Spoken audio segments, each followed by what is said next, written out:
Assalamualaikum warahmatullahi wabarakatuh. Waalaikumsalam warahmatullahi warahmatullahi wabarakatuh.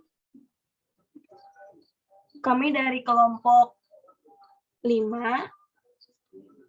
ingin mempresentasikan materi mengenai merangkai paragraf dalam pembuatan naskah suntingan yang beranggotakan Nurul Rahmah, Siviarini, dan saya sendiri Kurnia Ufika.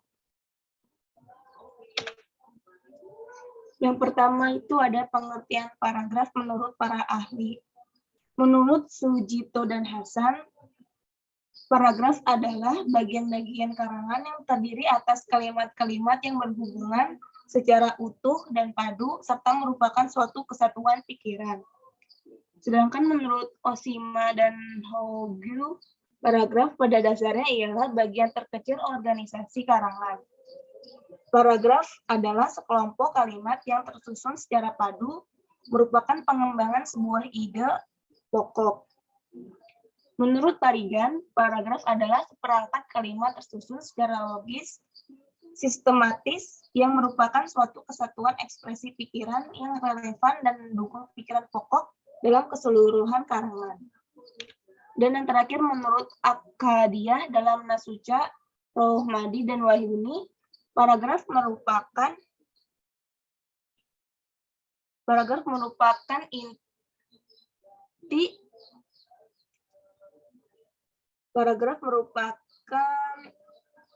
inti penuangan buah pikiran dalam sebuah pikiran.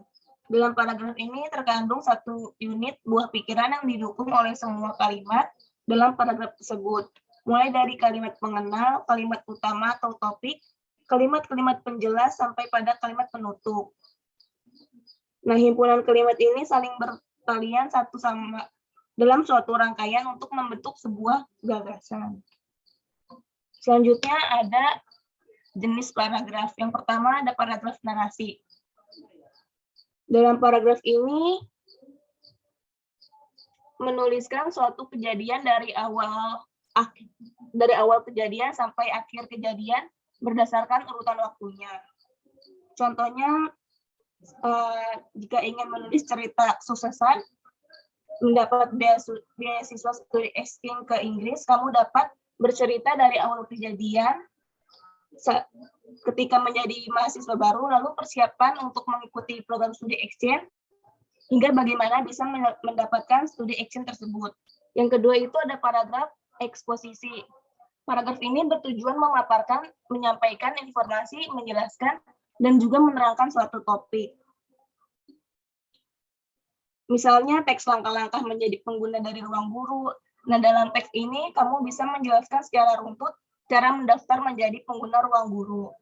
Yang ketiga itu ada paragraf argumentasi. Paragraf ini bertujuan untuk meyakinkan orang lain bahwa ide, gagasan, pendapat yang dipaparkan adalah benar adanya dan terbukti nyata. Selanjutnya ada paragraf persuasif. Paragraf ini bertujuan membujuk orang lain melakukan sesuatu sesuai yang diinginkan penulis dengan syarat penulis mampu membuat pembaca percaya dan yakin. Selanjutnya akan dijelaskan oleh rekan saya. Selanjutnya yaitu ada jenis paragraf berdasarkan letak kalimat utamanya yang terbagi menjadi 3. Yang pertama yaitu paragraf deduktif.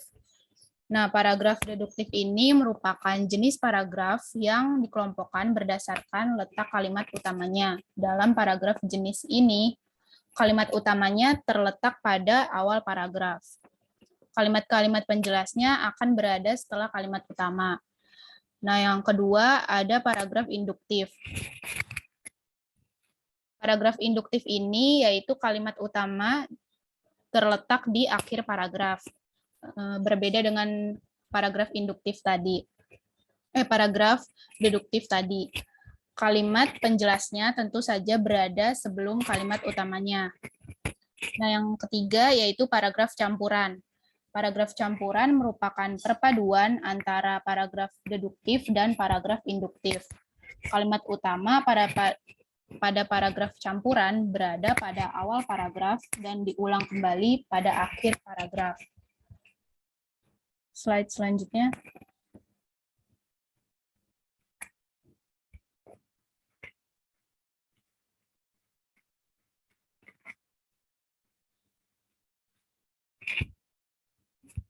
Kemudian ada ciri-ciri paragraf.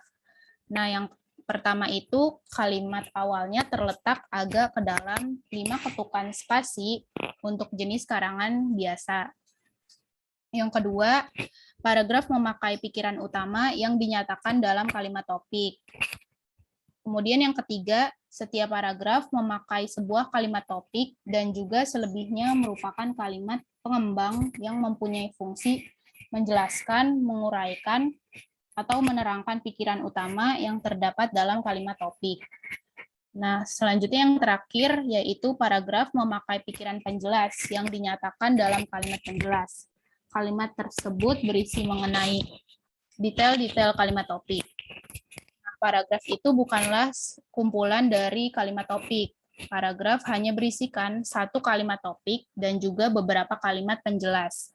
Setiap kalimat penjelas berisi mengenai detail yang sangat spesifik serta tidak mengulang pikiran penjelas lainnya. Selanjutnya akan dijelaskan oleh rekan saya.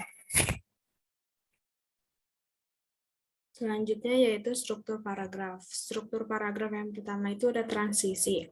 Transisi merupakan penanda hubungan yang menghubungkan antara paragraf yang satu dengan paragraf yang lain. Supaya menjadi sebuah paragraf yang padu, kalimat-kalimat dalam paragraf disusun dengan menggunakan transisi atau konjungsi. Ada dua macam konjungsi yang biasanya digunakan, yaitu konjungsi antar kalimat dan konjungsi intrakalimat. Transisi atau konjungsi intrakalimat yaitu kata sambung yang menghubungkan antara induk kalimat dan anak kalimat. Contohnya, dan, tetapi, karena. Sedangkan transisi atau konjungsi antar kalimat yaitu sebuah konjungsi yang menghubungkan antara kalimat-kalimat yang ada di dalam paragraf. Contohnya, oleh karena itu, lagi pula, dan lain sebagainya. Yang kedua itu kalimat topik. Kalimat topik atau gagasan utama adalah unsur yang paling penting karena inilah yang menjadi jiwa atau isi dari keseluruhan paragraf. Topik atau gagasan utama merupakan ide utama yang ingin disampaikan oleh penulis kepada pembacanya. Intinya, topik yang menghidupkan sebuah paragraf agar menarik di mata pembaca. Yang ketiga ada kalimat pengembang.